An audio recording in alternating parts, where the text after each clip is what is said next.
Perfect. Design stream! Welcome everyone to today's board game design stream, the show where we talk about coming up with cool new ideas for board games. Hope you all are having a lovely week. Had an exciting couple of days. Yeah, you're here right on time, Cat. My cat likes to poke me just as soon as I start streaming. A couple of things I wanted to talk about. Talk about it. On Twitter, Senior Buff says, insert game design stream idea here. Just in time. Yes, it's been an exciting few days. I think since the last stream, we announced the podcast version of the weekly Fireside with Peter Adkinson show that I do. So we talk about the history of, we were talking about the history of Magic the Gathering, and now we've moved on to talking about the history of Wizards of the Coast, D&D specifically. So if you're interested in learning more about Dungeons and Dragons and hearing from some of the people who were there in the, not the beginning, but the late 90s era of development, you can tune into our podcast version, and they're airing the old episodes too. So if you want to hear about the history of Magic, you'll be able to do that as well in podcast form, which is super fun. Depending on platforms you prefer. Sometimes Twitch works better for you. We're on YouTube and now podcasts. That's fun. Also, since our last stream, I was able to post the first public pictures of abandoned all artichokes. So that's been super cool and fun. I'm gonna post a link to that. I just love showing it. It's just, the art is so cute. I can't handle it. Hello, Senior Bob. Time Cats. Hi, game biologist. Happy evening. No. Yeah, you see, and the thing is, I want to get him, but as soon as I start shifting backwards, maybe if I do it subtly, I can do it without him running away. You see, no, he runs away. He doesn't want to be on TV. He just wants to disturb me while I'm doing my stuff. Yeah, so we have podcasts, we have Abandoned All Artichokes. And I just launched a store on my website, which is super fun. I haven't done that before. I'm in an interesting position with some of the games that I've worked on that I'm starting to get the remaining copies, starting to get the rights back for games. For me, as someone who likes selling stuff, marketing stuff, I have a lot of background and history in this, it's kind of exciting. I do like having things out with other people, definitely spreading the effort amongst different publishers, distributors, stores, helps to get more of my stuff out in the world. But now for example, for And Then We Died, which is the first item up on my store, the publisher unfortunately went out of business. There were some issues behind the scenes. And so with that one, the game was only published a little over a year ago. So still a very new game, and got a bunch of copies printed, which is awesome. And now I have those copies available, and I have all the tools in place to sell them and ship them myself. So I'm very excited to announce this little store. It's super fun to have my own personal place where I can start to sell these things. Who knows what else I could do? Stickers or arts or sell my prototypes. I mean, there's so many options for things that you can do. So it is something, depending on where you are in your publication game designer journey, something interesting to think about. I think a lot of people out there want to go more in the publication direction, aren't as excited about selling and marketing their own stuff, but having your own little shop, your own little online place where people can go and check out some of the things you have can be fun. I'm going to post that as well. Oh, yeah, how long do we need to wait for the space farm cat from you and Calvin? Oh, that's a good question.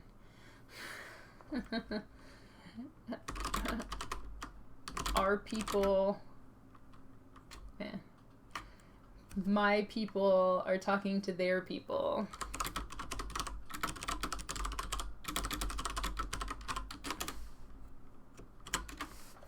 Does sound fun. Does sound like it would be a fun partnership. Ooh, I didn't get a chance to post about it yet, but I did. I think it's going to be my GDD Game Design Daily Tip, which I haven't done in a while, about working with collaborators, co-designing games, which is something I only recently started doing within the last few months. I've started working on a couple of projects with a couple of different people, and I'm finding it very exciting and very energizing. I love board game design. I was actually cutting cards this morning, for the first time in way too long. It's probably been a month or two since I was actually physically, or even longer than that, physically cutting cards with where all my projects are at the moment. It feels good to be doing it, but you can definitely get a little lonely, a little solitary, so having the opportunity to work with some people is great. You do need to make sure that you like hanging around with the person, because you're going to be doing a lot of that, and that you can solve disagreements in a way that doesn't stress out the both of you. So if you have a similar negotiating energy, is really important to developing that kind of partnership. So it doesn't matter how good friends you are or not good friends you are, what your relationship is, how smart the other person is, how good of a designer they are. It all comes down to, can you have a business relationship together? I think some people, for any type of creative project, doing a record label or making an album, doing a video game, people kind of leap into partnerships with someone who's their friend. Hey, you're my friend and you're into the same thing I'm in. We should make that. But it's much more about being able to argue productively. I think that's the way I'm going to put it. Maybe that can even turn into a game. I'm going to write that down. Can you argue productively?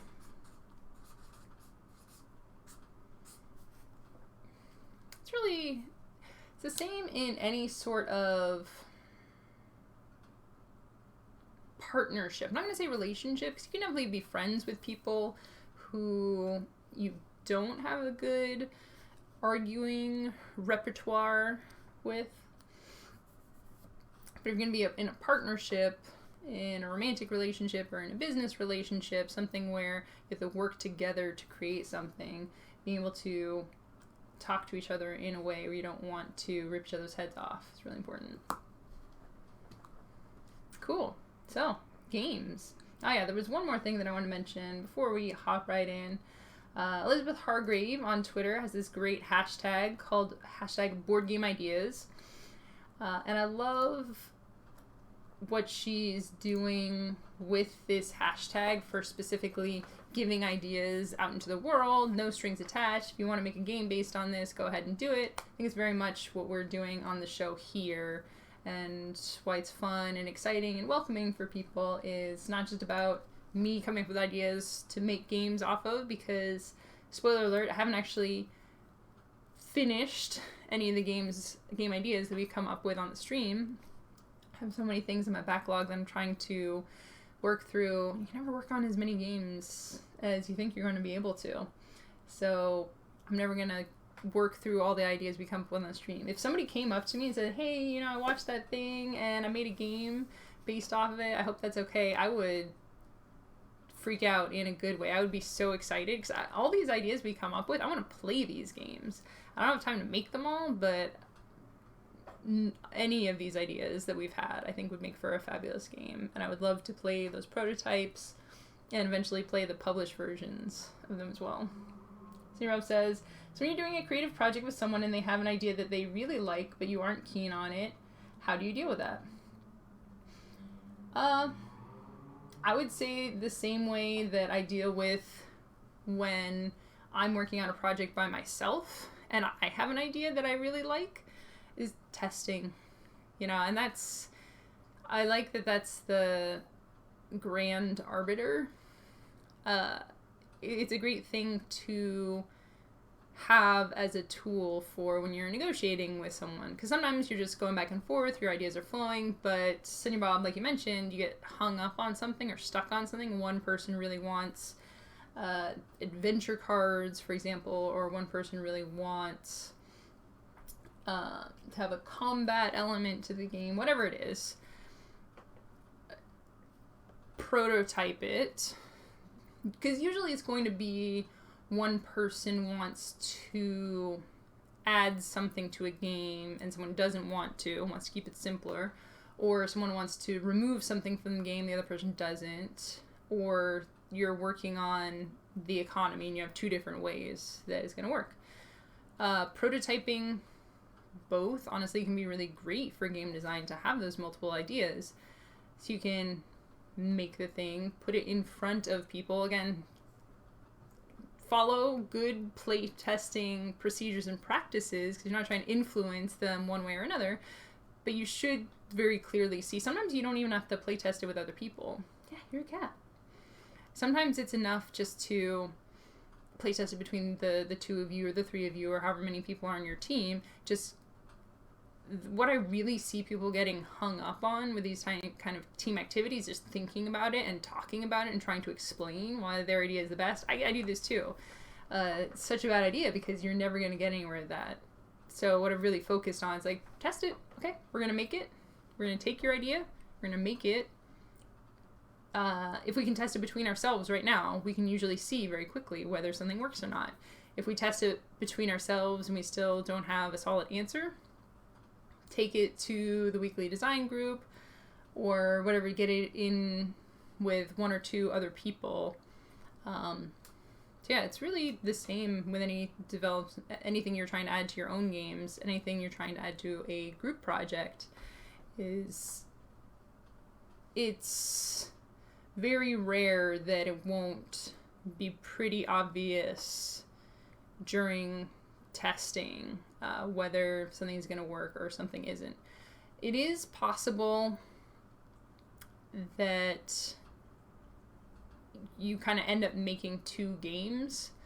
So, somebody wants a combat element for a game and someone wants an economy element for a game, and you test the two versions and they both work for different people or in different situations.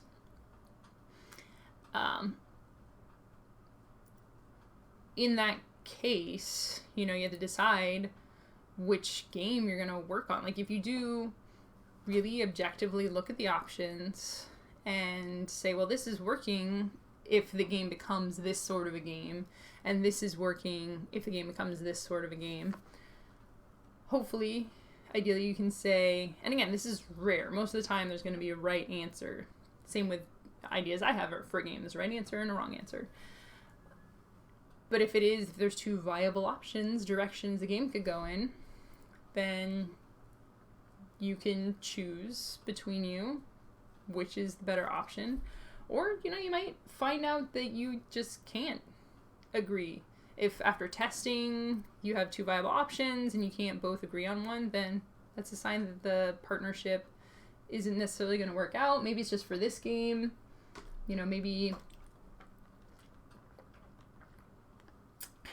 they're still a lovely person, but again, just the way you can't argue, that comes back to arguing productively. If you can't come down in the same place on it, then maybe you just won't be able to work together.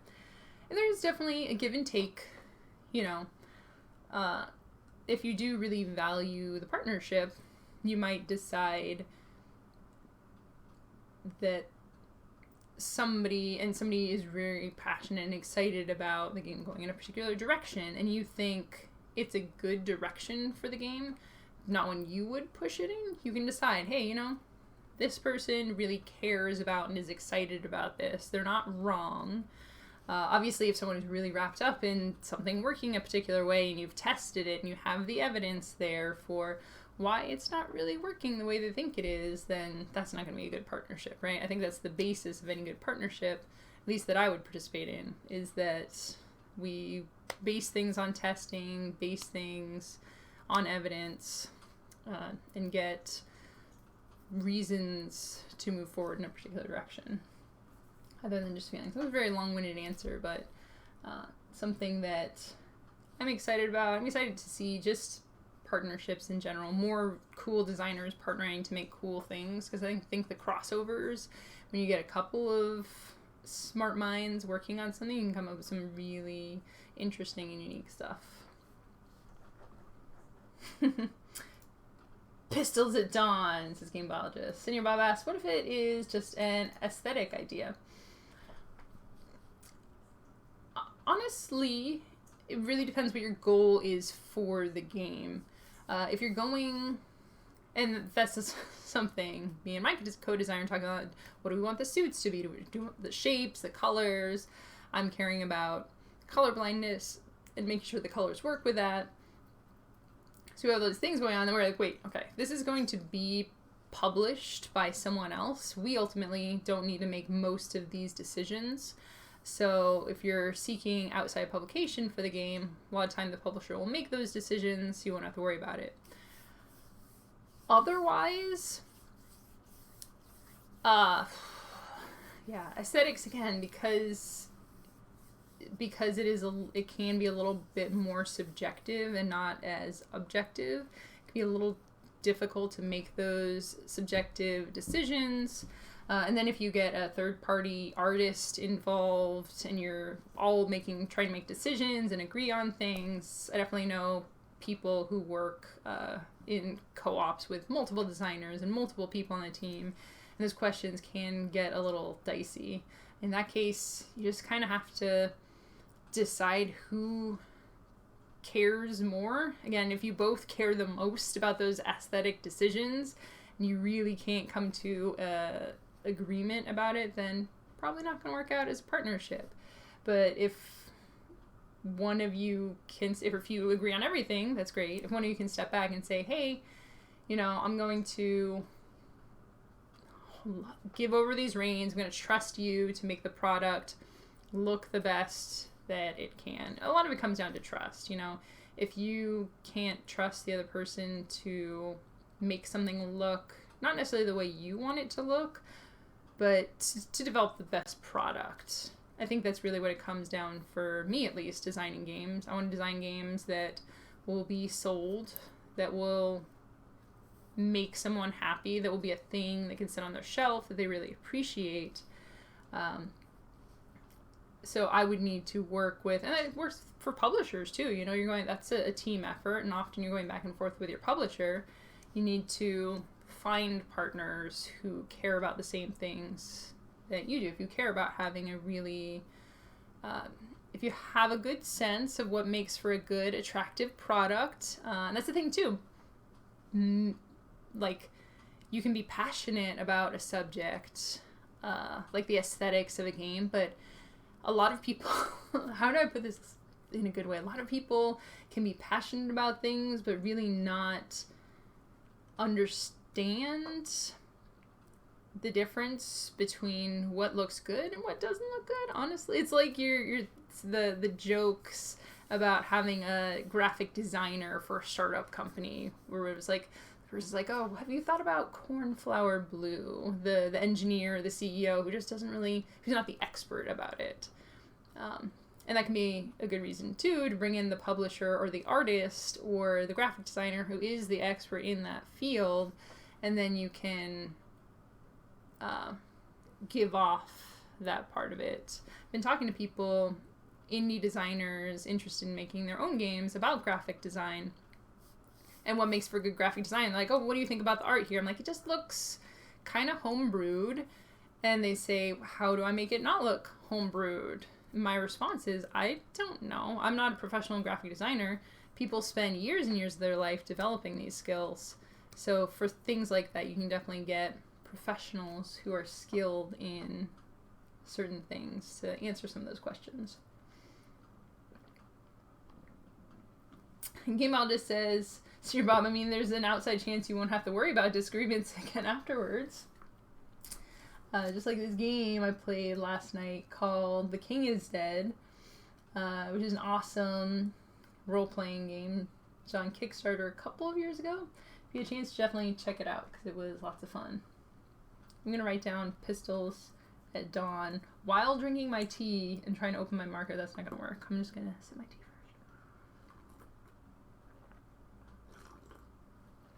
Trying not to do too many things at a time because I will end up with tea in my lap and nobody wants that.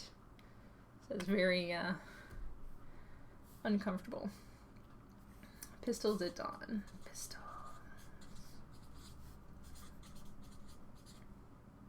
I have some fun ideas that can come out of this. What was the game I played?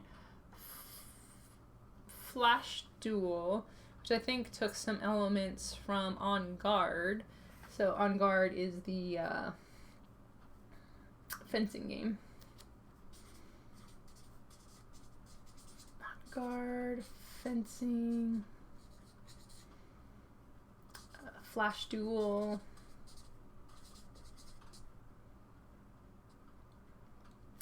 Cash and Guns.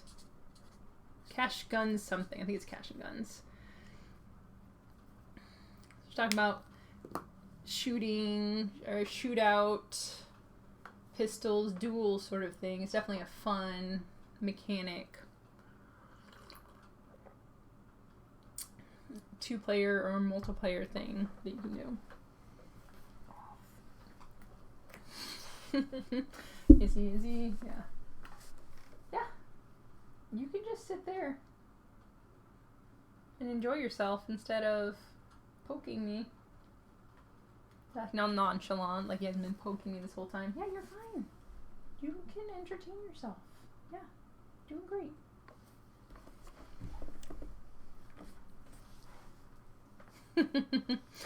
Startup companies really do need image consultants. Startups. We had talked about a game design idea based on startups a few months ago. Something about negotiating. I think we had talked about a game based on something similar to this. Negotiating your position and trying to get a balance of ownership and stocks, I think it was.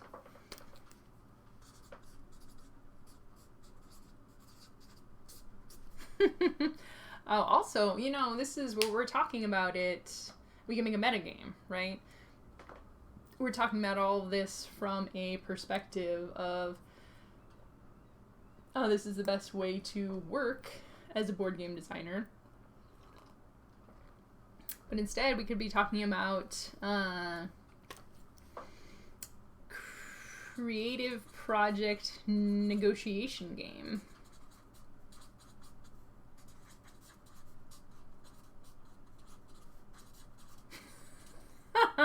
I think I gotta get a good title too. Cool.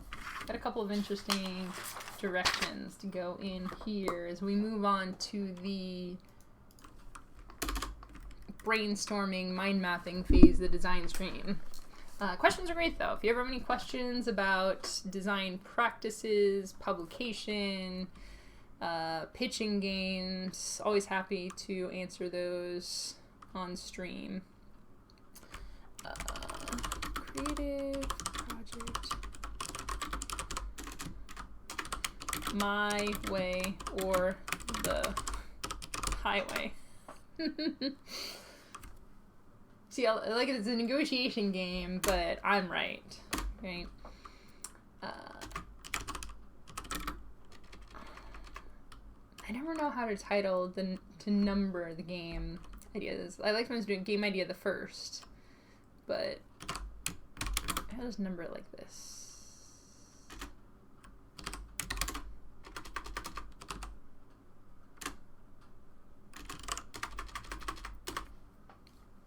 Numbered list.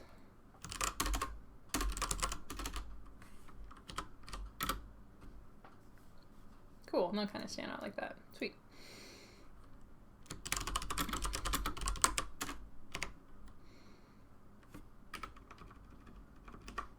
All right, your Ooh.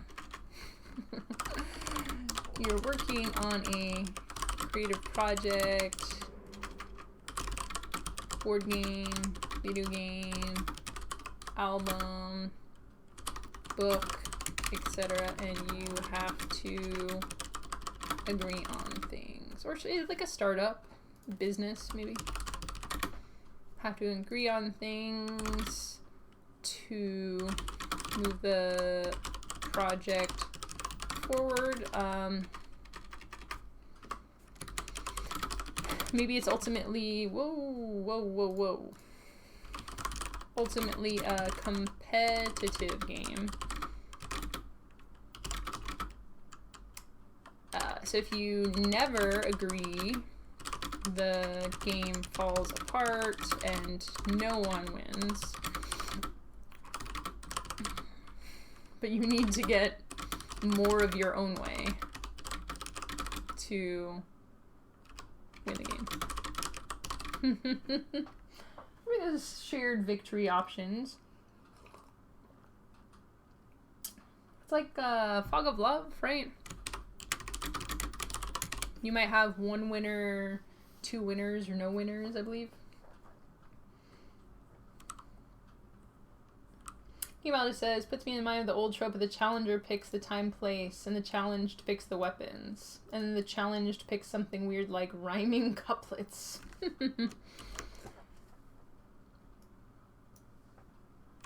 A duel. Creative ways to duel.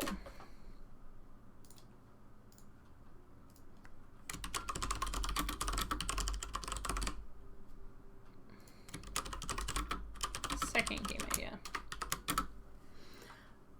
I was just mentioning playing The King is Dead. It's a role-playing game by Vincent Baker and Maggie Baker. Not sure how to pronounce her name. I apologize. Look that up. But The King is Dead is a game largely based on prompts and has a mechanical element of a deck of cards. But what's interesting about this game compared to a lot of others I've played is you have less agency to direct what happens to you as a player. Because a lot of the things that happen to you are going to be largely determined by other players. So as a group, you can really form and make an interesting narrative, but individually, you are very drawn along by the events of the game, which fits the theme of being this historical fighting over the throne situation. Because we think a lot of times for games like this, or for a role-playing game, you think of we're the heroes and I'm going to shoot my fireball and everybody gets to choose most of what happens. In Dungeons and Dragons, sure, something surprise bad can happen to you, but ultimately you have a lot of control. The way most people run most games is you're not very likely to die unless you just do something really dumb. So you have a lot of control. So looking at a game like The King is Dead, where, for example, I was the House Dillastone, who were the rightful heirs to the throne, and as part of it was intrigue and mystery phase. I want to call it intrigue and mayhem, but I think it was intrigue and mystery. Somebody just said, oh, your house, my house, enslaves and banishes a bunch of people from another house. So this is part of my history now. I didn't get to choose that, and I wouldn't have chosen it because I had a direction, I had an idea, but then somebody threw a wrench in my plans, which is realistic for history, for trying to achieve, like if you were trying to take over the throne, right, other people are going to be fighting against you. There's a lot you're going to have to work with, and ultimately you don't have perfect control.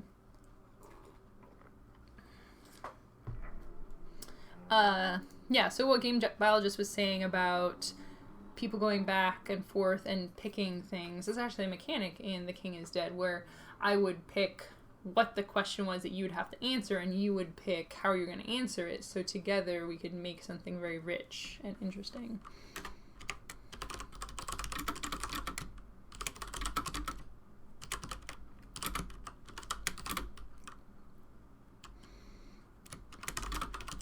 You pick, I pick.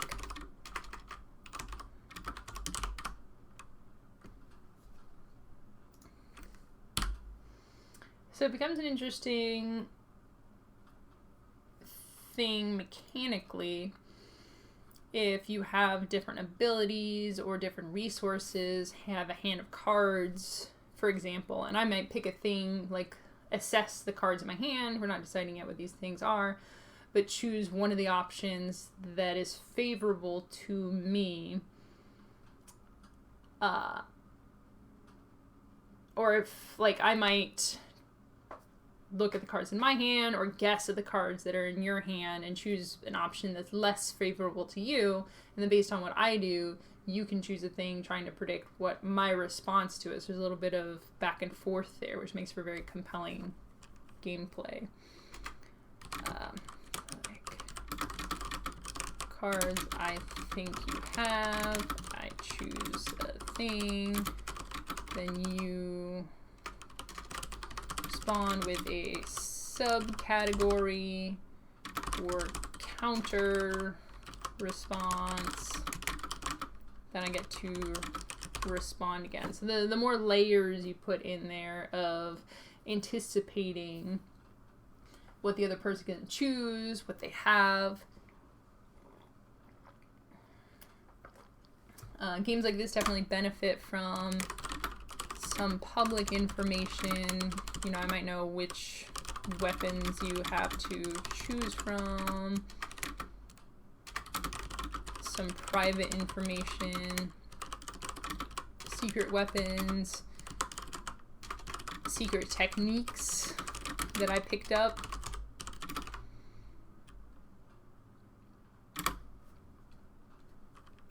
Over the years, like the Matrix bullet dodge.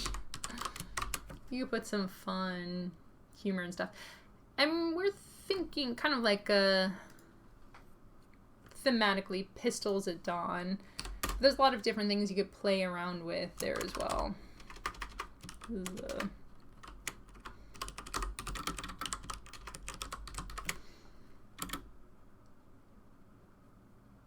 I've been thinking recently about being very innovative versus delivering something that people are used to and expecting. I think having a good balance between the two can be very valuable. So having something like the stereotypical Wild West Pistols at Dawn shootout. Is that the Wild West thing? Well, there's a couple of different things. Wild West shootout, and there's the challenge you to a duel, which is more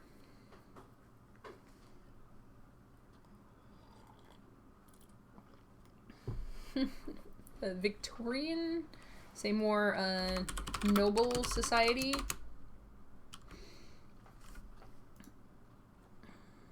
And you could even, like, the most typical first things that come to mind. But you could have lots of different things that you duel over, like a cooking duel, or a spell slinging duel. A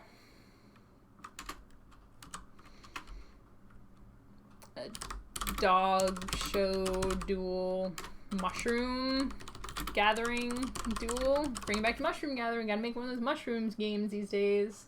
Everybody loves it. Alternate idea to fighting for the throne. Fight for the remote control. I love that. Yeah.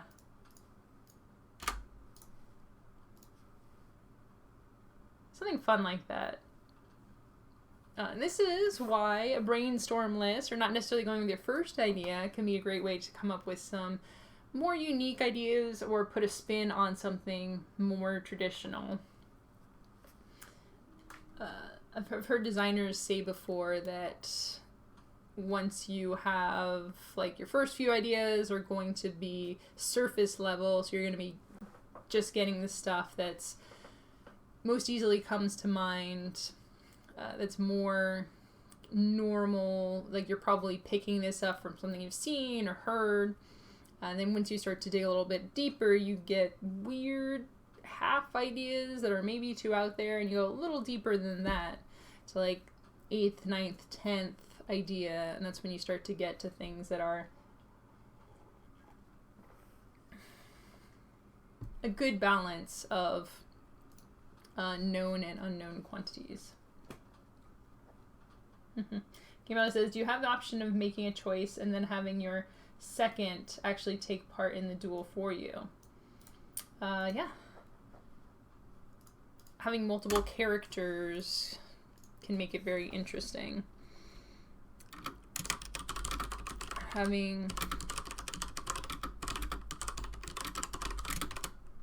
So you can have your first and your second take part, or chef and sous chef. You or your opponent get to choose who takes on the challenge.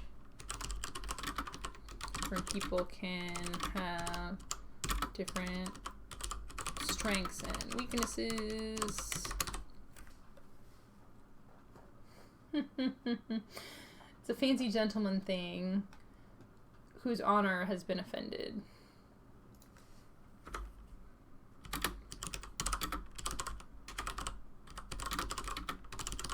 Offended honor. Yeah, wasn't one of our presidents murdered in a duel or something? I don't know. History. Paper airplanes at dawn. Do like that. Have like a fly off.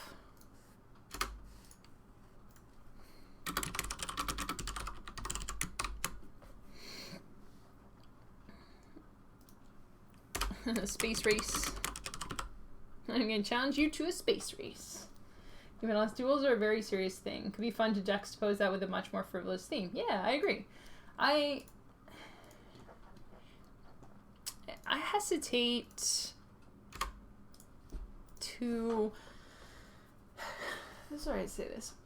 I think a lot about the themes of games, both that I play and design. I like to play a variety of games, and a lot of games are fighting games or war games. I think you can learn a lot from the mechanics of these, but,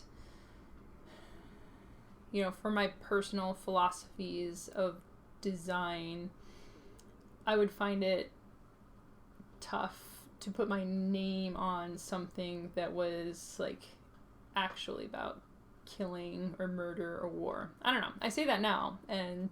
you know, I might change my mind in the future. I definitely do deal with themes in my games, like death, and then we died, you know. If you think about how many people have been killed off in playing games of, and then we died. It's probably a lot, so I'm definitely not preventing death and murder in my games. People have been murdered in, and then we died. I don't know. Just something when I think about it is like, yeah, this is a game about somebody actually straight up murdering another player. It's tough. It's tough to get past that.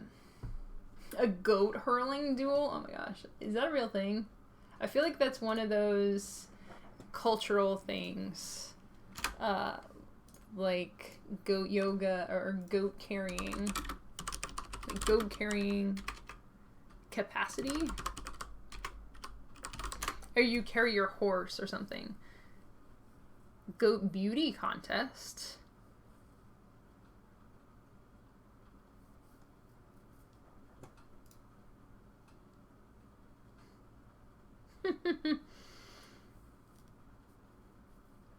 Interesting. Okay, that's not what I thought it was going to be. Yeah. If you look up goat carrying competition, there's definitely some sketchy stuff in there. So, can be careful. Careful about what I Google. Like a goat hurling duel, or like a kitten stacking duel. Like, there's so many things like that you can compete in. And what's really cool about this as a theme, having a duel isn't a theme so much as kind of a framework, because there's pretty much infinite numbers of things that you can compete in. Cook off, bake off. And it's definitely a theme that you could put, or a framework, a structure that you could put lots of different themes on. For example, if it was a bake off, you could be challenging back and forth with the other person in the competition. Say like, well, you have to make cookies, and the other person says, well, you have to make a souffle. So like, oh no, I'm only a level 1 novice in egg crafts.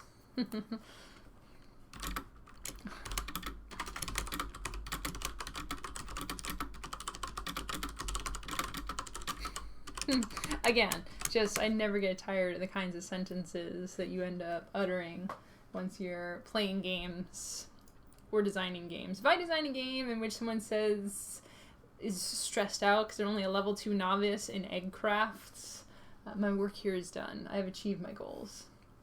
Game design after dark. Bow, chicka, bow, wow.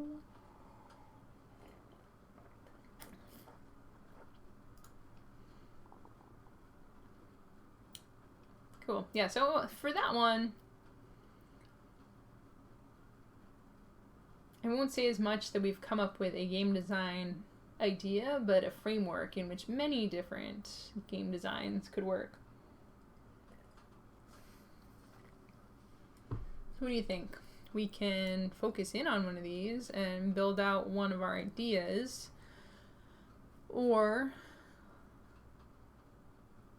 look a little bit more at the creative projects option.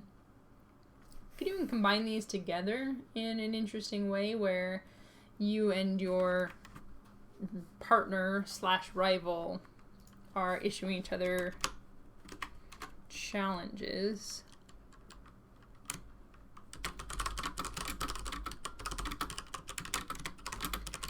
You and your partner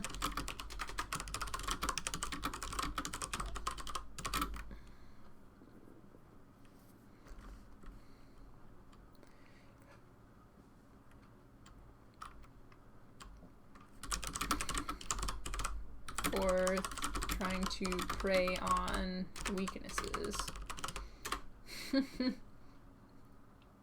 Totally separate idea that just came to me when I was thinking about this. I like the idea of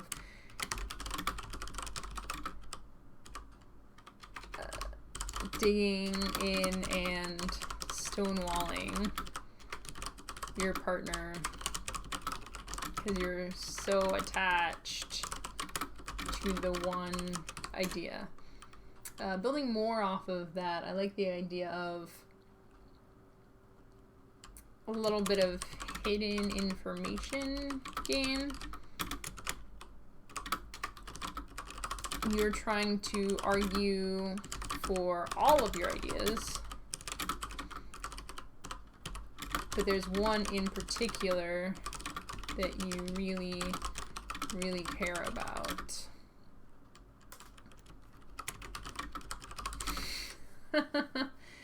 You're trying to ensure that that one idea happens, no matter the cost.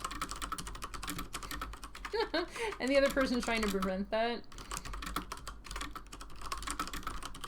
Man, this is a lot of sad stuff about teamwork, right? It's like, I'm just really excited about the idea of the logo having a cat in it somewhere. The other person says, I don't even care about logos, but you're not getting your cat logo.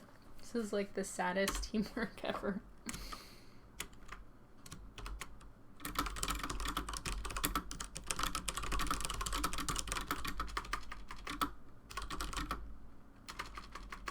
Oh, in the logo.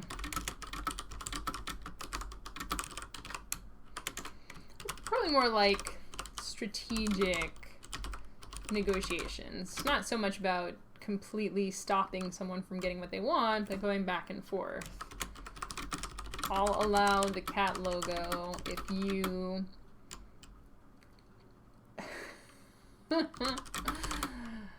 let me make glow-in-the-dark business cards.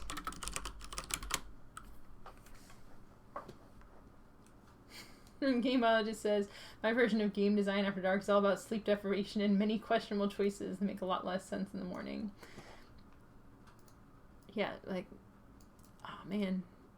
I've dreamed up game ideas, actual dreams, or woken up in the middle of the night thinking about some sort of design idea or another. And just getting super wrapped up in like, and then just like a huge board with all these resource tiles, and you flip them over and then replace them with another resource tile, so you just have this ever-changing configurable map of these rich resource. Just so excited about that idea, but what it actually turns into as a game, it's like, what is that? What does it mean? That could be a game. Anything can be a game if you try hard enough.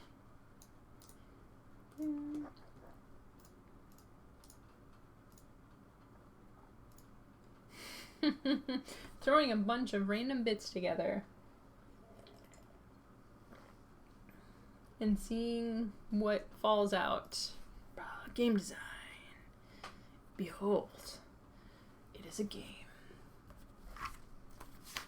What else did I write down here? Talking about fencing.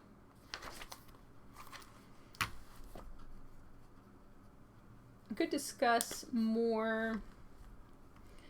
It doesn't even have to be a full game, but any interesting mechanics. Even just discussing, not inventing new mechanics necessarily, but fun ways to negotiate, distribute resources. Like, I feel I split you choose is kind of like a style of negotiation.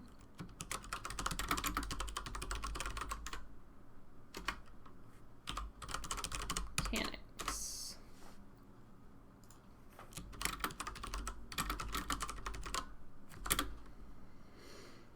Because I'm trying to make something. Ideally, I make a thing that's attractive for me and a thing that's attractive for you.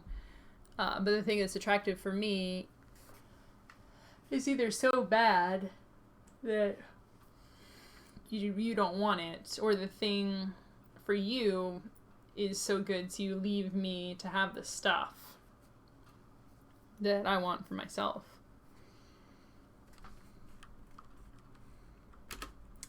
Open trading,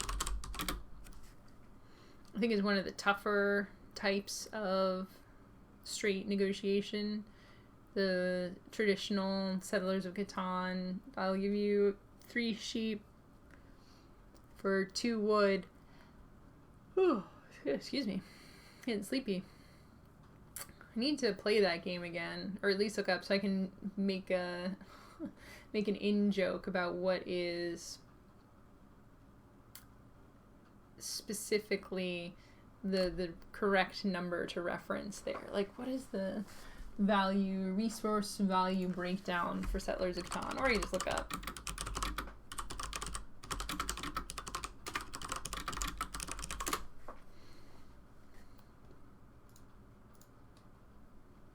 Yeah, so with open trading, especially again between multiple people at a game, still a lot of downtime, a lot of opportunity for. There's a lot of no in that, making that sort of a mechanic. A lot of times people just won't want to do that.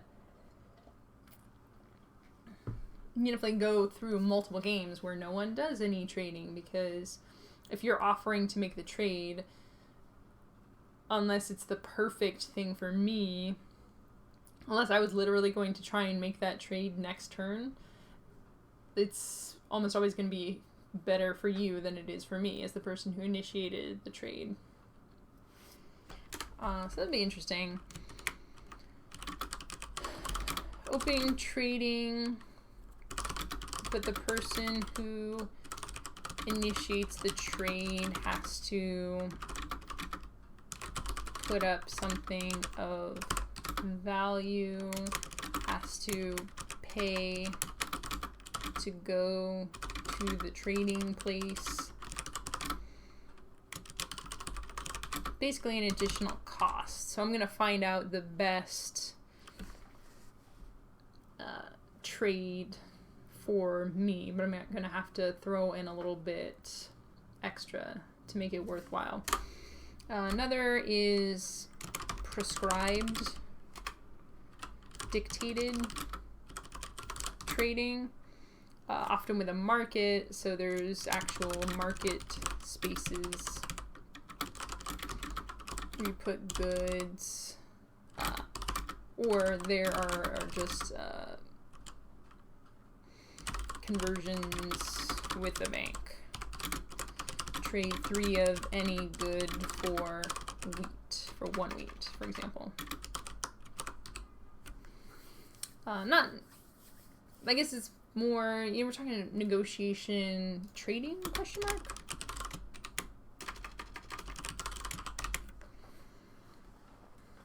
Digging into this a little bit, because I think that negotiation can be a very tricky mechanic. It's something, again, we're talking about at the beginning of the show, about working with a co-designer on a game and having to negotiate with them to get what you want. It's actually a thing that most of us don't do very much on a regular basis. It's not a skill that a lot of us have an opportunity to develop. And that's one of the things that I think is kind of cool about games. If you can, I'm going to use board games to develop some real-world, real-life skills. Not necessarily, but, having a framework to discuss and trade, negotiate, argue for your position. I think these are skills that a lot of us could do with developing a little more, and in a fun environment, right? So having some framework or limitation for your trades or negotiations can help for a lot of reasons, to make sure that someone isn't screwed over, to make sure someone's not screwing over themselves. Because again, if you don't know the value of things, if you don't know what other people have, if you're less experienced, you're likely to propose a trade or negotiation that's not very good for you.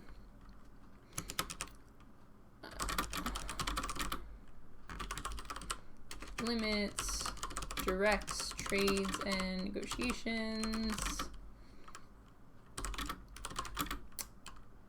Help teaching guide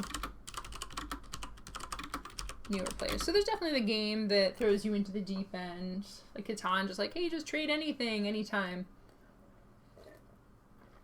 And in general, I think more experienced people should be better at games. Any game that has some degree of strategy to it, people are going to get better the more they play, which is great. But it's nice. I appreciate if a game guides a newer player into what they should do. So it doesn't necessarily have to hold their hand all the way through it, but framework, I think, is a great way to put that.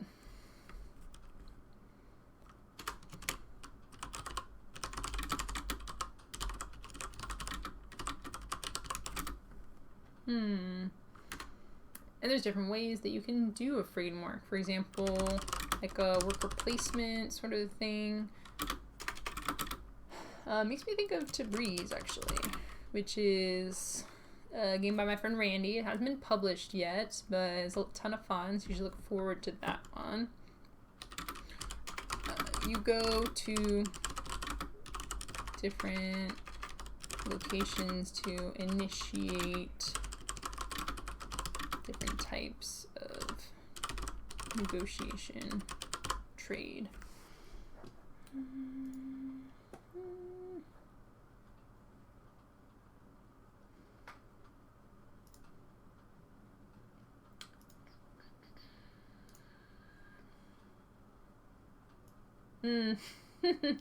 Senior Baba said there's something bad you need to get rid of, so you have to sweeten the deal. See, I like that too as a direction.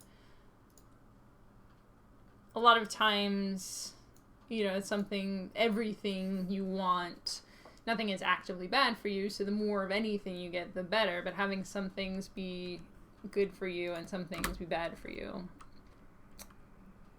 depending on the person, too. So some things, depending on your situation, what you're going for, some things I could really want, but you don't want them at all, so that could balance out how the trade works. And again, doing that with a framework instead of just trying to have to figure it out in our heads. Not that it's not an interesting thought process or decision to try and balance and do all that math. But if the game can guide that a little bit, something I like from a design perspective.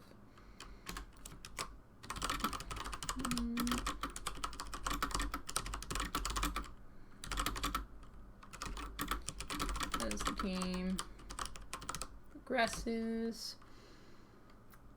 different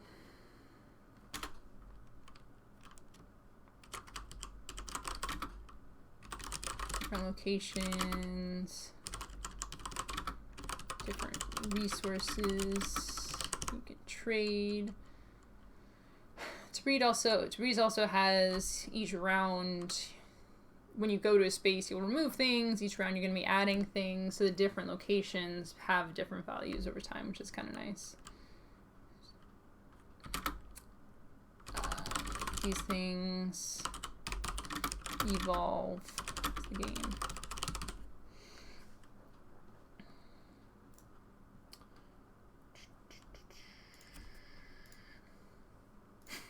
Game out is ultimate duel. Can you pet the cat and survive unscathed? Duelist, you and the cat. Okay. Yeah, back to the dueling stuff. I actually really like that as a duel option. Hand versus cat.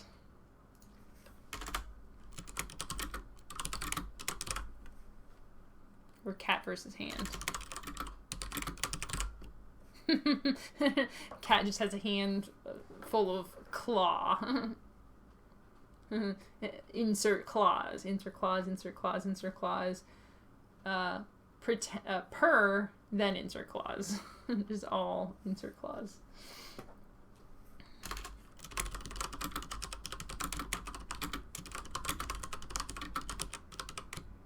Although I have to say, our cats in particular really do actually like pets and belly rubs. They are very strange cats. They're kind of dogs. No offense. I mean, probably offense, right? But they like getting their bellies rubbed.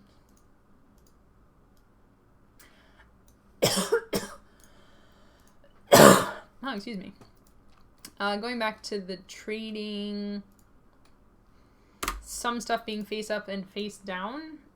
Earlier it said I split, you choose, but there's actually a card in Magic. I'm forgetting. Is it Lazov? Shoot, I'm gonna forget what the card is. But there's a card in Magic.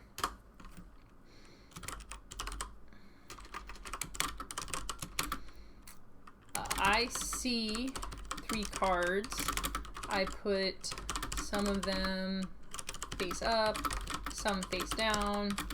You pick one of the piles. Ooh, I was gonna say Winston draft too. It's not necessarily trading or negotiation specific mechanics, but man, I'm just really fixated on this idea of having mechanics within a negotiation game and playing this almost cat and mouse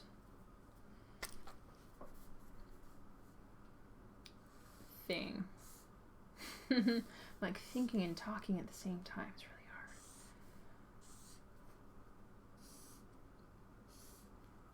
Can you be like building up trades?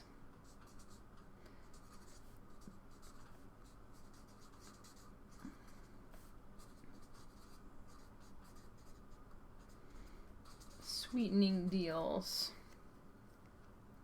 So each round you can choose to add things or remove things or move things around.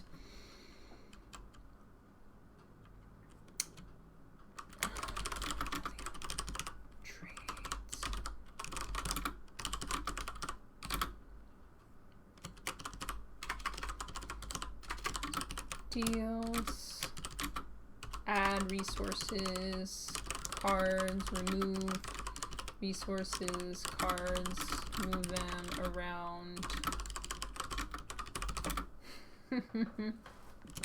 Even kind of like a mob underground feel. It's the difference between negotiating and trading. I think negotiating is more just like a discussion or words or promises, and trading is actually the things swapping hands. Could do like trading as part of negotiation.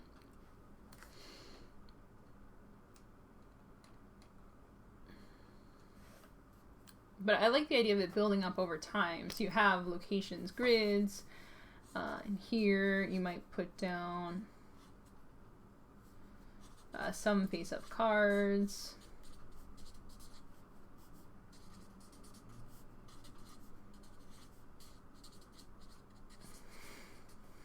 Some face down. I just love the tricksiness of it. At any location, you can have some face-up cards, some face-down cards.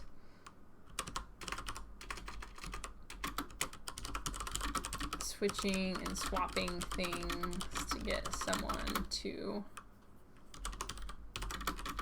commit to something.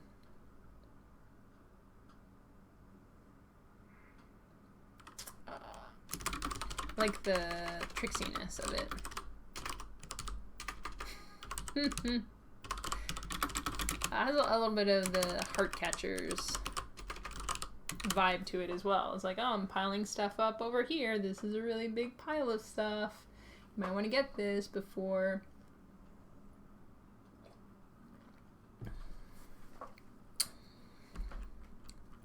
you don't have an opportunity. Speaking of which, there can be event cards that clear spaces. The cards go to the pot or the bank, or the police come and clear something out, so you're feeling the pressure of making choices from round to round.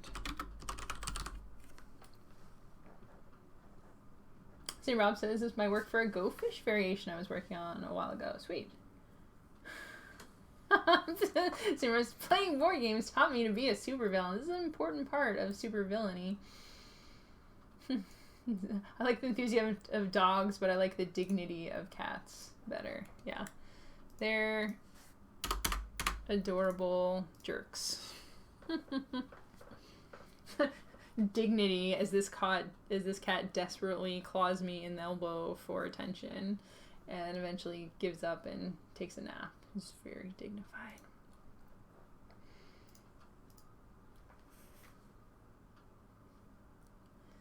Cool. Yeah, I've been thinking about heart catchers recently and re-implementing it or reiterating on some of the things that I did. It was my first game that I designed. Happy with the way that it came out. Interested to see changes that I can make to it, specifically to make it easier to teach and learn. It's very much a layout-based game, with piles being in different locations and stuff moving around physically without a board for it to be on. And what I learned is going to be very tricky to really explain using words, even diagrams in a rule book, how exactly the game works. So I think, and with the rock, paper, scissors thing, red catches blue. So you put a card on top using insider language. Oh, this card catches this. What exactly does it mean That means it covers it. A lot of little subtle things there that I think I could play around with to make it a better game. Cool, so we have our fun, some negotiation stuff here. Maybe the starting emergence of like a mob trading thing. Duels, and this, talking about the negotiation, you know, I'm thinking about like a mob crime theme potentially to it, but it might also work for negotiating a creative project. And this is an interesting spot where we can explore the differences of applying two different themes to similar mechanics and what can come out of that. So it was like a mob one.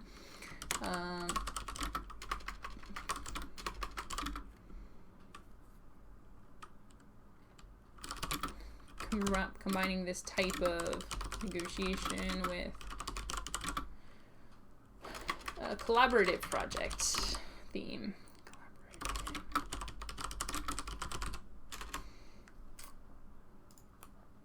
So it could be like, I'm thinking is the board is a seedy underbelly.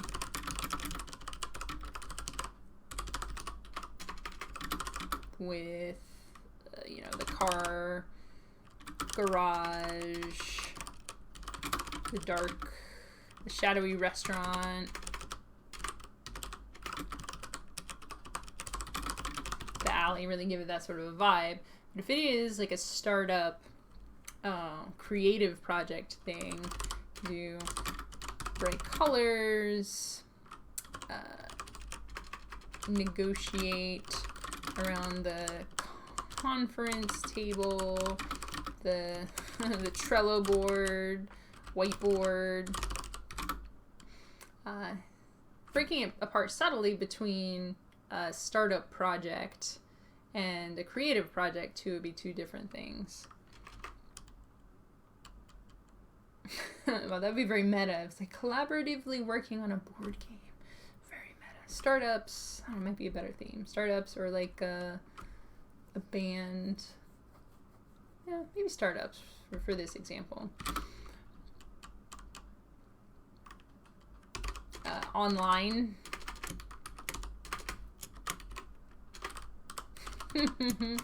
Online / social media. I guess you would have resources, cards, tokens for each location. You know, you could have a card that says rogue Twitter account, cute pictures of kittens, because of course there should be cat in every game.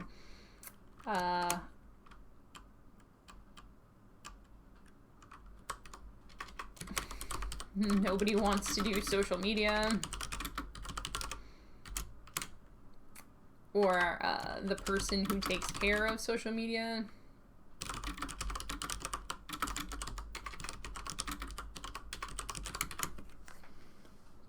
So this would be interesting to have some of these cards face up and some face down, because maybe the cute pictures of kittens is face up. I really, really want those cute pictures of kittens, because obviously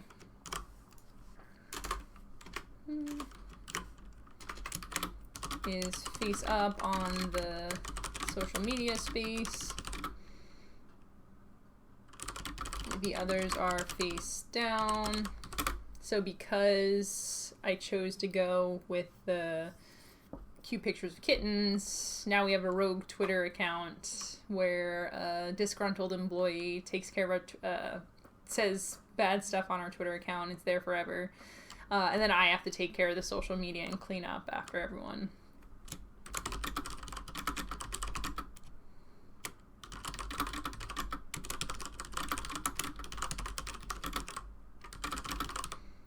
Person who has to take care of it. And this could go along with each player / character has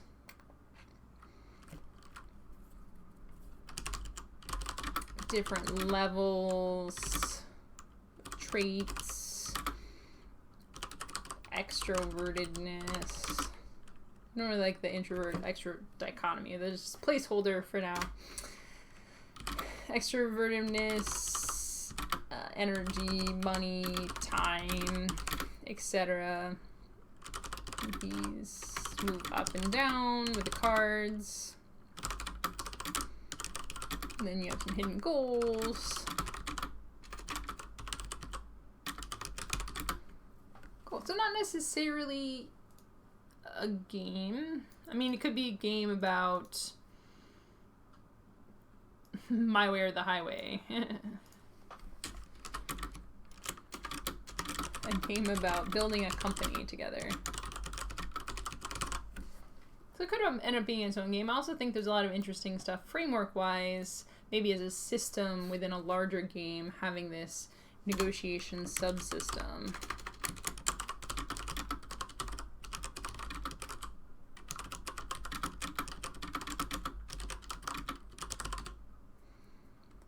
I've been thinking a little bit lately about markets, what did I say, card acquisition.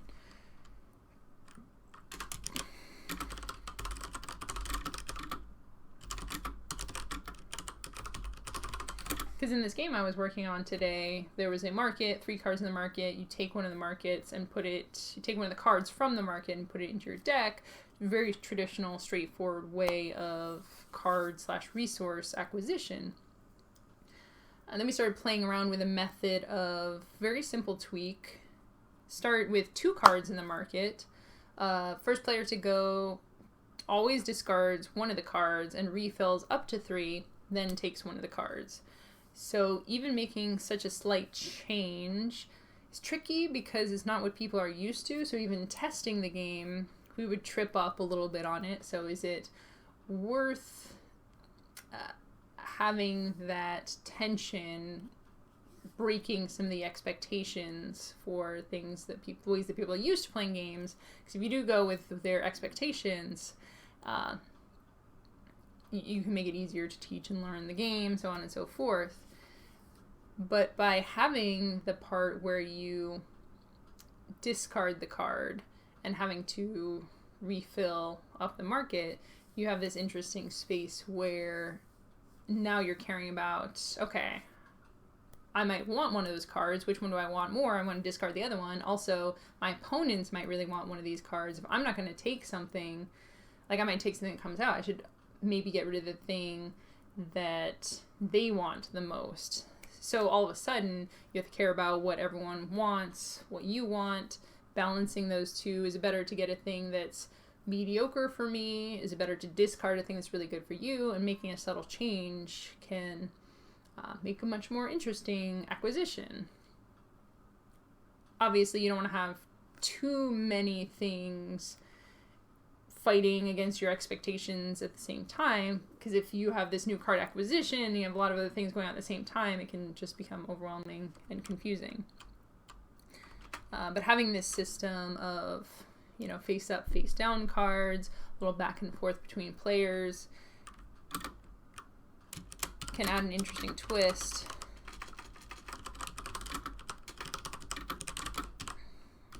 And help keep a game fresh over multiple plays.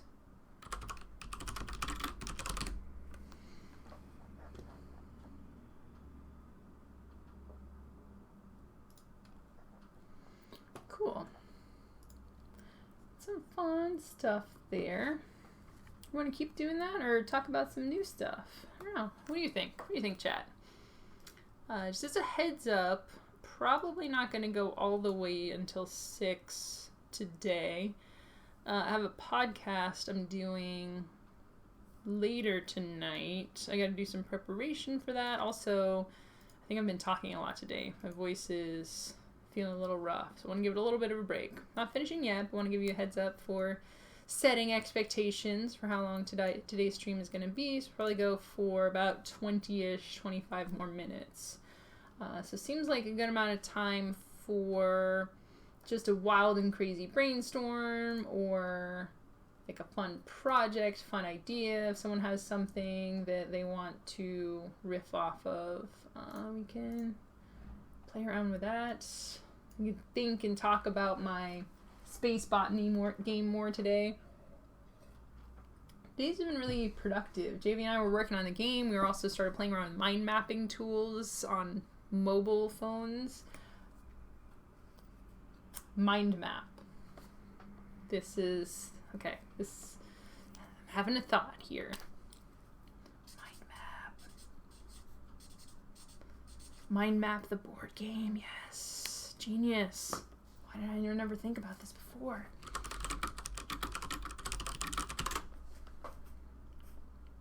Even that's something that looks like a mind map. Mind map detective, a modern crime board game. Where is the mind mapping? Ooh.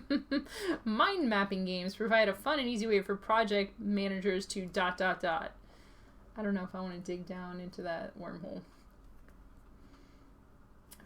And we talked about web-like games too, as relationships of people moving back and forth across webs, but playing around with mind maps as a mechanic or as a theme,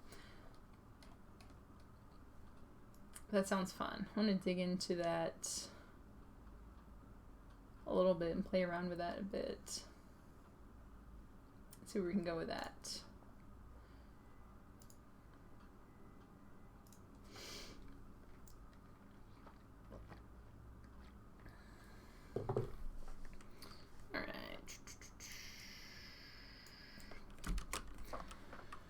Mind mapping. So I'm thinking right off the bat, you can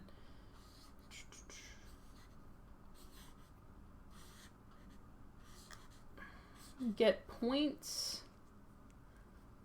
that you're trying to match. Like maybe there's a puzzle like element. You're trying to match a particular structure. Ah. 3.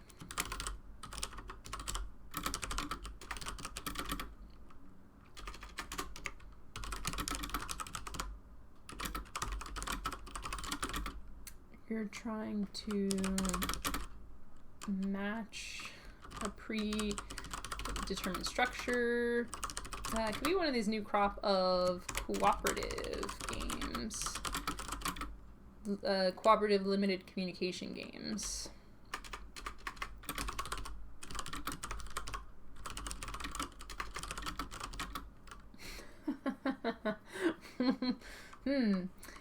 Where people trying to communicate the connections between things. How is a chicken related to a golf ball? Question mark. Ponder on that a little bit.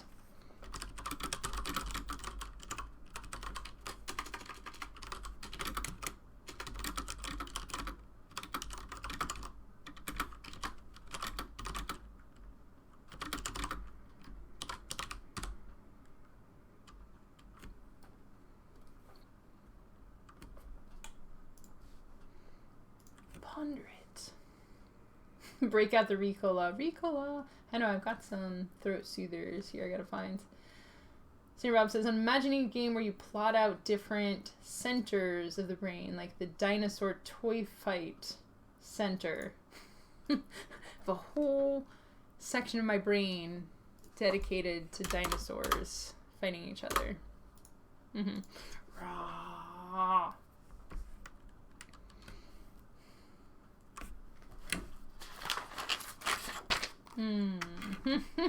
So actual mind map. You're like doing a picture. There's a few ways you could go with this. I'm thinking how are things connected to each other? It's like a Kevin Bacon game.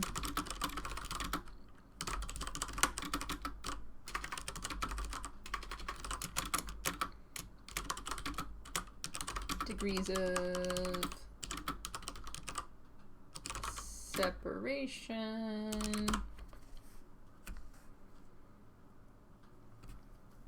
So we have our chicken and our golf ball.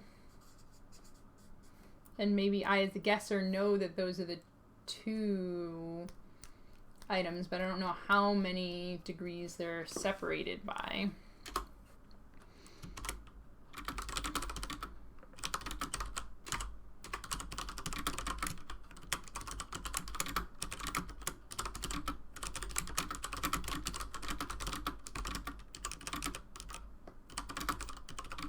Okay, that seems to be a start.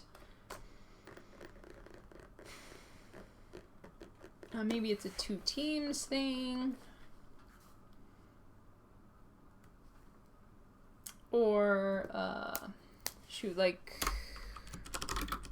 two teams, word slam, there are two clue givers.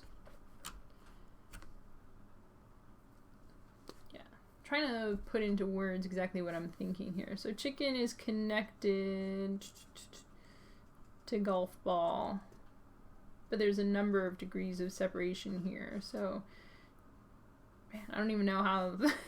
I should maybe think of an easier example. Golf ball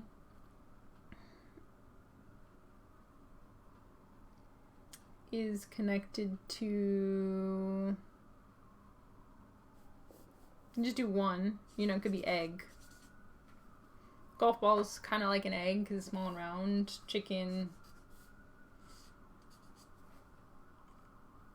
is an egg. Eggs come from chickens.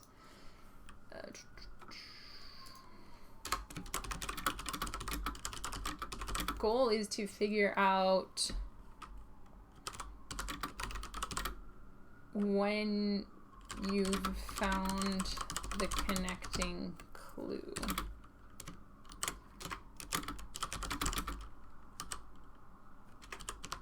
A game of degrees of connection and separation. Degrees of separation, degrees of connection. Not a super exciting name, but I feel like there's something there interesting.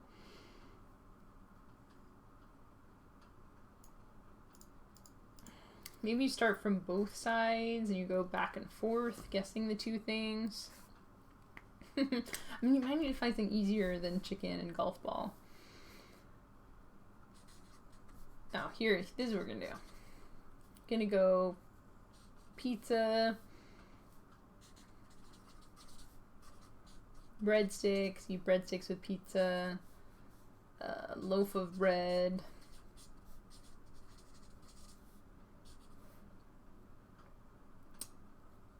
wheat, say like flour, wheat, seed, bird. Okay, this is an easier way to do it. So I'm just choosing two things and trying to find the connections. This is how we're going to develop the schemes for the things. Alright, so we have to get from pizza to bird, and there's 1, 2, 3, 4, 5 degrees of separation. So like you're guessing between the two of them.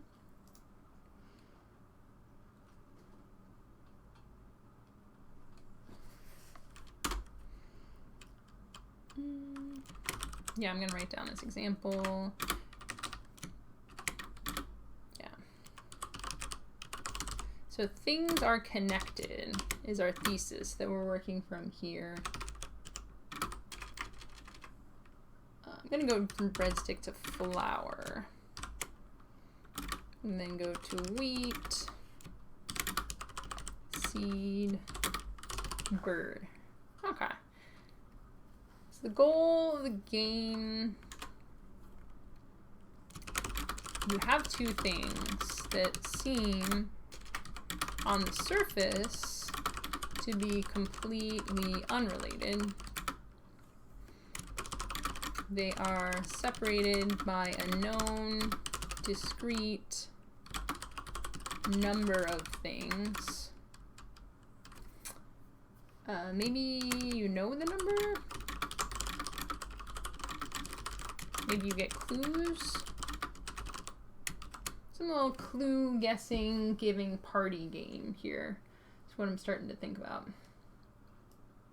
Chickens are connected to Tyrannosaurus Rexes. They're just basically big dinosaurs. Dinosaurs are chickens. That's what history tells us. Ooh, game knowledge like this. Select a series of cards with words, concepts that connect chicken and golf ball, and other players have to guess what's on the cards. Can flip over and hide the cards as hints, but correct guesses are worth more with less information showing. I like that.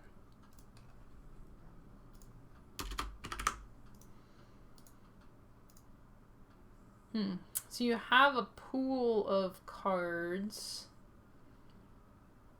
And that could be interesting, because for this exercise, I just came up with things, no limitations, right? I could write down any words to tie these two things together. But if you had to work from a discrete, known pool of cards, it makes me think a little bit of monikers, and you can have some fun stuff. Especially... I'm going to do notes before I continue with my thought. Looking from a known set of cards, make some interesting connections. Gonna make monikers as a note. I like a game like that. Like, what's interesting about monikers, which was much more interesting than I expected, giving the original pitch of the game. Mostly nothing about the game itself, but just the fact of good party game is really hard to come up with, especially something that will be accessible to a wide range of people of different ages and backgrounds. I think a lot of people just jump into making a party game thinking it's easy, but making a really good one is tough. Monikers was great because even if you end up choosing the same word cards over and over again, you can still have a really fun time and even have a benefit from one game to another, having the same card come up, because if you have the same people there and you can make an in-joke, it's kind of a game that builds its own in-jokes, which is super fun and entertaining from a game. Okay, so you have a known set of cards. You're choosing a number of cards to connect to other cards. I think with a game like this, coming up with a really cool, clever name is going to be important. Because the game itself might end up being pretty simple. This is a good exercise. I like this because I don't know of anything that's exactly like this, but I think we can take a lot of what we know and what we've learned from other guessing, social deduction, party games, and tie it into this with maybe a little twist and come up with something pretty interesting and fun. So you make somebody, person or team, makes the lineup.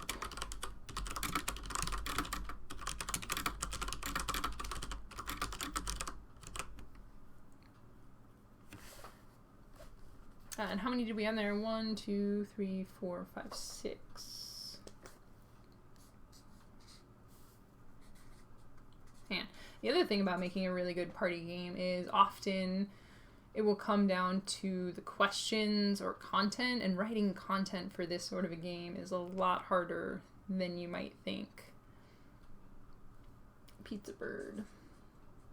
Given how, some of the games, not naming any names, have kind of inane content, but you'd be surprised getting just the right balance. Again, working different people, different ages, different backgrounds. All right. So you have pizza and bird, which are known/revealed.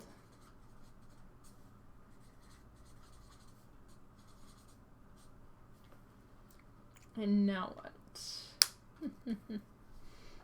Chickens are connected to the Legend of Zelda game, right? That's like making all these weird connections to things. I think that's going to be a fun part of the game. You're going to ask your friends questions like,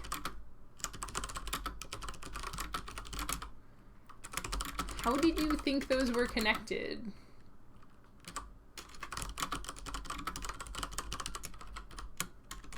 I'm just going to put Wavelength here because we've got to finally play Wavelength after hearing so much about it, and seeing the things that people come up with and the way their minds work is fascinating and awesome. I love it. Hello, solo developer. Thanks for tuning in, chiming in. Excited to see you here. Game Elder says, alternatively, teams with large selection of the same cards, like Word Slam, and both teams get the same start and end concept. Ooh, I like this. And then they bid name that tune style for the number of cards they need to use to get from point A to point B. I can connect those concepts in 3 cards. Ooh, I like that too. With a game like this, might end up having a couple of variations.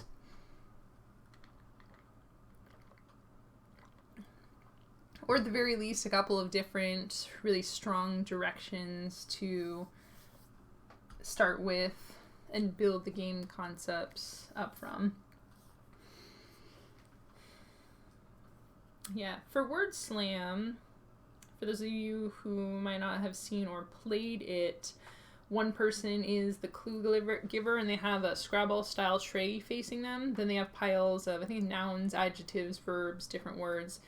And they are looking at the cards quickly, one at a time, and choosing, if I remember this correctly, and choosing which ones to play. Or I think they're like looking through the cards, trying to find the best ones to put up on their tray to build out the clues, and their team can see their tray and they're yelling out guesses, but the other team can also hear the guesses, but they have their own tray that they're looking at. So big pool of words, shared content, shared brain.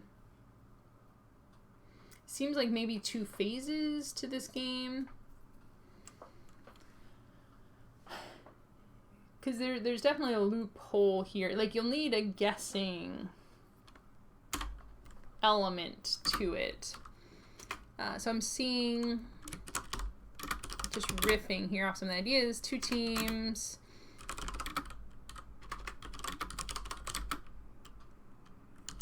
They're making a row of cards to connect the concepts. Phase 1. The other team needs to guess the concept. Phase 2. So I'm thinking, like, I want, because you could just do pizza bird and just put no cards in the middle, or just pizza, what did I have here? Pizza flower bird. You know, you're gonna be like, well, you know, birds eat flour if it was there to eat. Or pizza bird, right? Birds would eat a pizza if they could eat a pizza. But I feel like there needs to be a guessing element for here.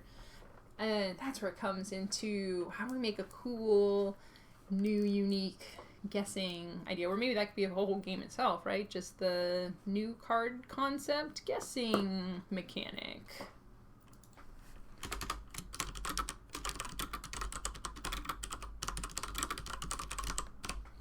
Man, I have some fun almost ideas floating around, and we all are coming up with some really great, useful, exciting ideas, but how exactly it all comes together. Maybe this needs to be at least a 4-player game. 2 teams, each broken into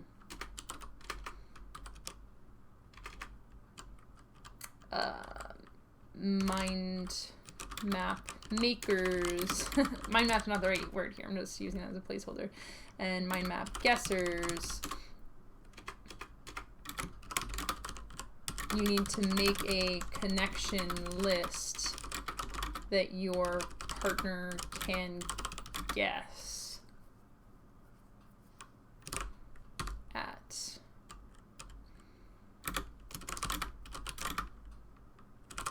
The team, so maybe you have a time limit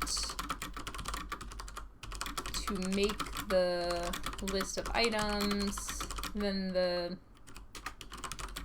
person who guesses the list the fastest wins.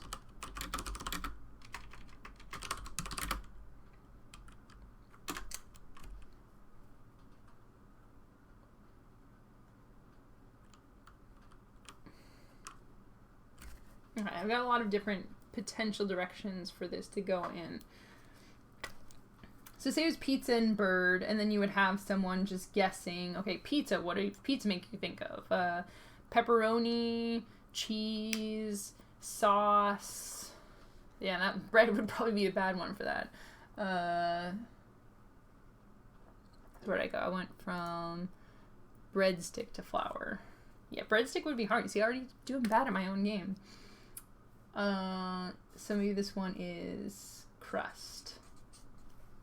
So pizza, cheese, sauce, pepperoni, Italian, Parmesan, crust, and I would get crust, and they would flip over the crust card, and like, oh, crust is pizza, sauce, what has it, pie. Interesting. I'm already starting to see, self-testing this game with myself, already starting to see how difficult this might be. Okay. So you might need a little bit more.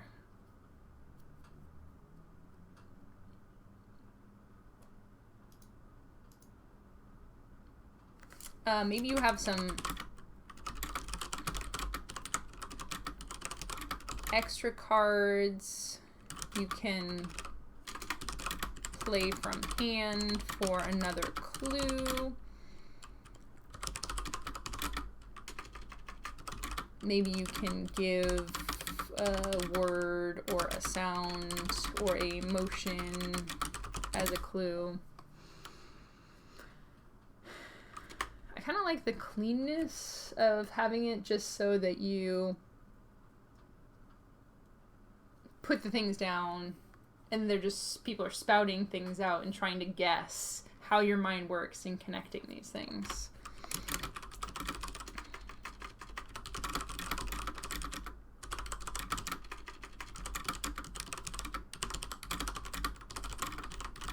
I have to guess the wacky ways.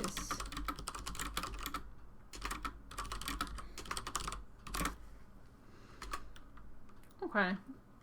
With the same deck of cards, or with the same contents of the game, you could do a reverse thing.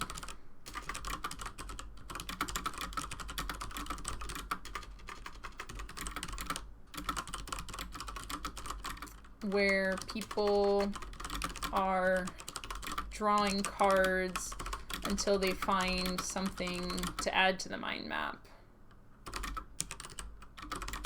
It's not a mind map because it's not like going out. What's the, just add to the thread. Thread is probably a better way.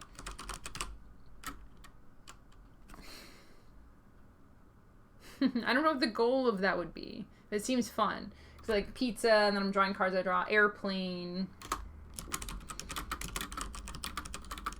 Airplane card. Shoe card. Oatmeal card. Break dance.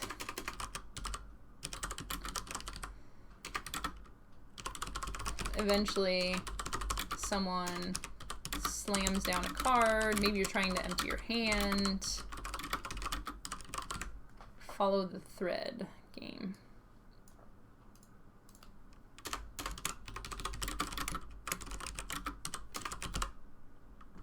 Or just threads. Stream of consciousness, maybe? Feels like a title for a different game, but maybe.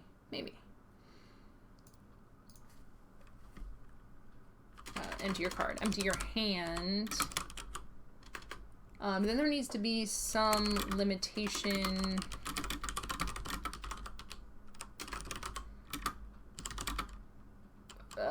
Or punishment for bad cards. Right, if someone puts pizza and someone puts down card or car.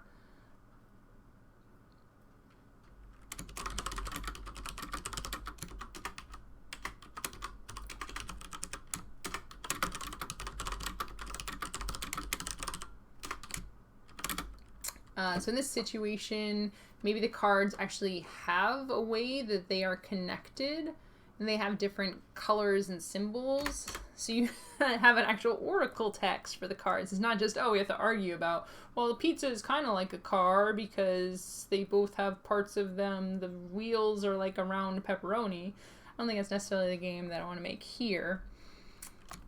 Oof, how would that even work? Jeez, with all the different interconnectedness.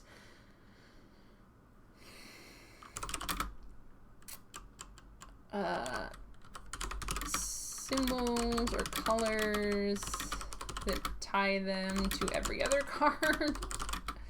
I don't know. This seems like some pretty tricky UI. Maybe. Because you have an oracle text that you don't have to argue over whether a pizza is like a car. Game name. Clear your mind. The cards are thoughts that must be strung together. Ooh. I really like that, Senior Bob. Thank you. There's something thematically pleasing to that.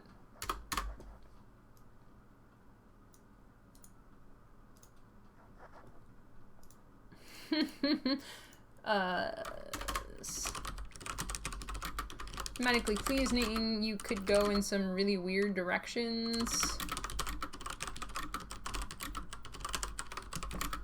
I think it almost has an element of, and then we died.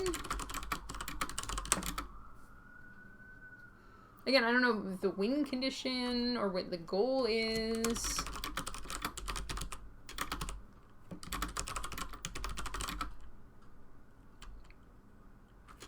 Maybe you are still trying to connect two things together.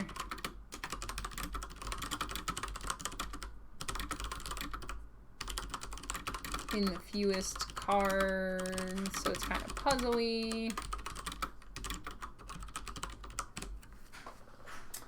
What did Game say? Have you played around with these as a game component yet? Seems like an obvious fit.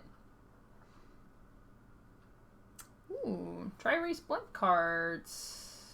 I have not. That's really cool. Thanks for sharing that, Game Ball. I'll just have to look more into that and see if that's someone I can get. I have dry erase tokens, which I haven't gotten a chance to play around with either. But I like the dry erase cards, especially because you could prototype something like just one with that. Dry erase. Oh, I was thinking, as far as generating content for this game goes, I wonder if there's an app that strings together concepts.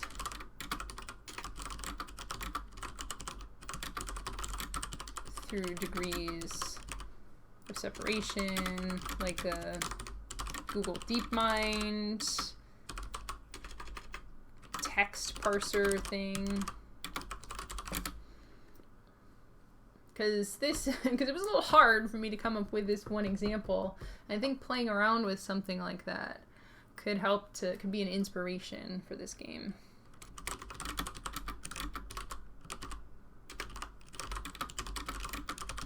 Cool. Well, we've gotten to the time when I said that we were gonna finish, so gonna get ready to wrap things up here. This has been good. The ideation definitely went in some interesting directions here. Started with collaboration-based ideas, dueling. Definitely went down this rabbit hole of all the different things you could duel over. Ways you could do duels. Then we talked about negotiation, trading, mechanizing this so it's less of a pure social argument structure thing and more of a mechanically, strategically relevant thing. Making the collaborative project game a game about startups, and this idea of a mind mapping thread of consciousness mind concepts game.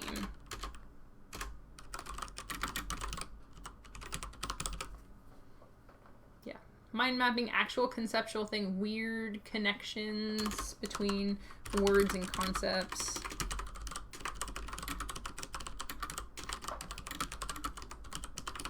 Cool. Game objective. Well, you have to empty your hand of cards to clear your mind. Nice. I declare today's brainstorm a success. Came up with a lot of stuff here. I like this party game concepts idea. I think I want to do a little research because there's a lot of adjacent-ish things. A lot of games within this sphere do tap into an idea of relating concepts.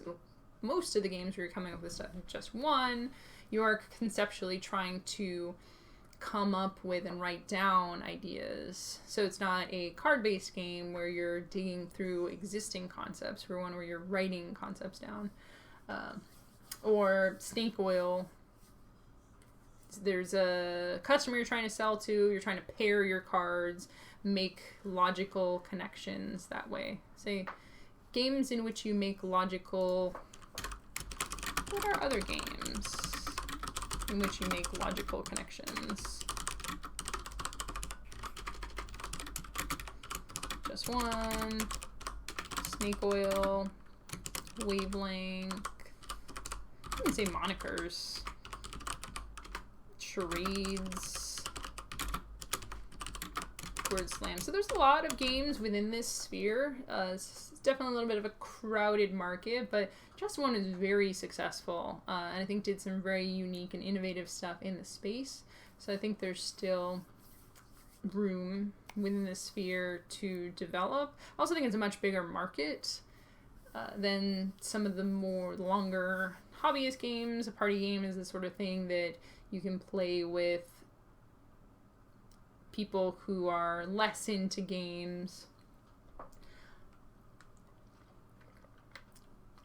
Often with these types of games, you'll play in a big group with lots of different people who might not have huge board game libraries. They'll have a really fun time. It's easy for them to learn, so they'll buy the game, buy it for their friends. It's a little more organic, viral way of spreading and marketing games. So I think it's still worth developing, even though there's lots of games like that.